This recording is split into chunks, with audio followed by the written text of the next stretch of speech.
একটা ভিকটিম আমরা পাইছি একটু ডিফারেন্ট। ওকে মামাতো ভাই বা ফুফাতো ভাই বলে নাই, ওকে বলছে যে আমার বাড়িওয়ালার ছেলে তোমারে পছন্দ করছে, তোমাকে বিয়ে করবে।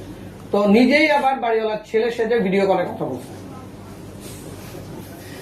এখন পর্যন্ত এরকম কোন ঘটনা মানে এরকম বাংলাদেশে আমি পাইনি যে এই 1.5 মাসের মধ্যে এতগুলো ভিকটিম। এখন পর্যন্ত কত না, এখন কমপ্লিট আমরা করি না, আমরা তো তদন্ত চালা যাচ্ছে। এখন তাকে যেহেতু আমরা হাজতে ট্রেন করা লাগছে, এই জন্য আপনাদেরকে একটু জানিয়ে রাখলাম। আর আমরা মনে হয় আপনাদের মাধ্যমে সারা ঢাকায় তার মাধ্যমে যদি কেউ শিকার হন, প্রতারণার শিকার হন, এইটা একটু অ্যালার্ট করা আর কি, সবাইকে সচেতন করা। এবার আবেদন আমরা করছি, আমরা তো মামলা করছি 3টায় পর্যন্ত, একদিনে 3টা মামলা হয়েছে।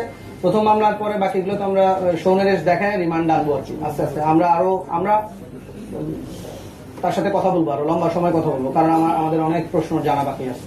আপনারা কিভাবে গ্রেফতার করেছেন? এটা শেষ হোক, অন্য কোনো প্রশ্ন থাকলে একই মানে অন্যদের কোনো প্রশ্ন আছে কিনা এই বিষয়ে। একজন ভিকটিমের অভিযোগের প্রেক্ষিতে, কারণ আমি আমার আশ্রয়স্থল ছিল, মানে যে বাসায় মেয়েদেরকে নিয়ে যেত সেটা সিদ্ধিগঞ্জ না, সেটা দনিয়া কলেজের পাশে বর্ণমালা স্কুল আছে, আপনারা চিনেন বর্ণমালা স্কুলের পাশে। আমরা এখন পর্যন্ত 2টা বাসা পাইছি। দিনের বেলা হইলে সে এক বাসায় নিয়ে যেত, রাতের বেলা হলে অন্য বাসায় নিয়ে যেত। বাসা হাফ ডান একটা বিল্ডিং, 1টা বা 2টা রুম সে ব্যবহার করতো। আমরা খুঁজতেছি অ্যাসোসিয়েট আছে কিনা। আপনারা কি শুধু অভিযোগের প্রেক্ষিতে এতগুলো অভিযোগ আসছে, আমরা না ছড়াই দিলে, আমরা যদি না জানতাম। এবং সেখানে মিরপুর মডেল থানা কিন্তু অনেক হেল্প করছে। মিরপুর মডেল থানার একজন যার কাছে মোবাইলগুলো এন্ডোর্স মানে চুরি হওয়ার পরে, তখন আমরা একটার পর একটা টানতেই তো পাইলাম। সবগুলা তো আমাদের কাছে আসে না, আমরা ডেকে আনছি।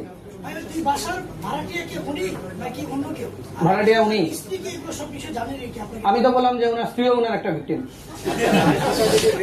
এবং ওনার শ্বশুর কিন্তু এই কথা আমাকে বলছেন বা আমাদেরকে বলছেন যে আমার মেয়েটাকেও সেইভাবে বিয়ে করছে।